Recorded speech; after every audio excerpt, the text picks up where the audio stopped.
Hello and welcome to Coffee with Carey. Thanks for stopping by today. I'm glad you could be here and join in to the conversation. If you're new, I'm Carey. I'm a matchmaker. I'm a dating coach. This channel I made so that I could share conversations I have with matchmaking and coaching clients with you here. I figure if one person has a question or a situation or a predicament, that we could discuss it here so that more people can benefit and learn, because you're never alone. Other people are having the same thoughts, the same issues. Today we're going to talk about 2 magic words. What are they, do you think? I'm sorry. I hear you. Oh, that's 3 words. Shut up.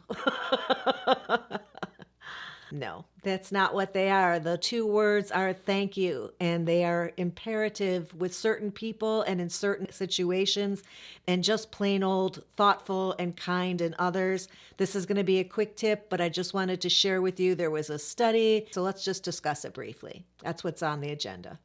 Sure, every family, every partnership is different, but research shows that nobody gets mad about it or hates it when somebody is thankful and appreciative for acts of service, acts of kindness, just somebody doing something sweet for you or thinking about you in a situation. Those 2 words go a long way in so many circumstances and with so many people. And you know what? They're super easy to say. It just sometimes takes a little effort to remember. Voicing gratitude and showing appreciation not only lets a person know that you are thankful for whatever they've done or said or offered, but it also makes them feel that they're deserving of that. There's an ulterior thing that's going on beneath the surface when you give someone thanks. It says something about you, sure, but it also says something about them, and it means that they're important, that they're valuable, and that they're worthy of thanks. For some people, they know that, but not everybody does, and this is an easy way to validate somebody and their importance and kindness. And if it's your partner, it also shows that they are a separate person from you. They're not just the other half where there are expectations of those things. Well, yeah, you're my husband. Of course you did that for me, right? Of course you jumped my car because you knew it was dead in the driveway. Or of course you picked up your socks because you know it annoys me. And you would do that because we're married. But it shows that there's still some type of separation between you, which is very, very important and healthy in a marriage, to keep certain things separate so that you can look at this person as an individual and not just your better half or worse half, whatever the situation may be. But that individuality is important to relationship success, and this is another way to accentuate that.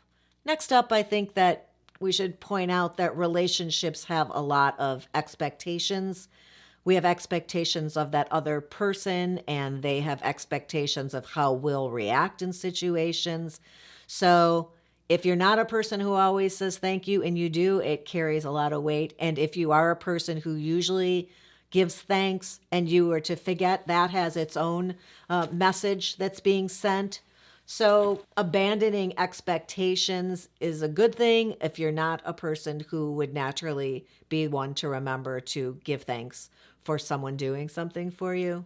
And if your partner is one who has the love language of acts of service, meaning that they feel loved when you do something for them, you would have an expectation that they would say thank you. Hopefully they are. This is an opportunity to reciprocate. And then finally, recognition and acknowledgement is really the opposite of taking somebody for granted, which so often happens between partners, especially when you've been together for some time. There's these expectations. You just start expecting somebody to do things and take for granted even the nice things. So acknowledging those things keeps a freshness that shows that you're not just taking them for granted, which doesn't make anybody really feel good to be taken for granted. So just those 2 little words are so easy, and they have such impact, especially in a long-term relationship, that they're definitely worthwhile to remember to use them whenever possible. If you like hearing those words, what would make you think the other person wouldn't enjoy them just as much? The truth is that we are often so polite and thoughtful to give those words to strangers, but we don't bother sometimes when it's someone that we see regularly and is a permanent fixture in our life. But really, those people who are closest to us, who deserve to hear those words more often than anyone. I hope you found that interesting or helpful. If you did, please do as my mommy is suggesting down here, my mother there. She says that a thumbs up would be so appreciated. And I would hope that you'll subscribe to the channel so that we can hang out again sometime soon. I'll look forward to having you back. Oh, the ring bell. That lets you know every time a new episode gets posted, goes live, whatever. And that's awesome too. So I'll look forward to seeing you next time. And until then, thanks for being here today. And have a good one. What are they?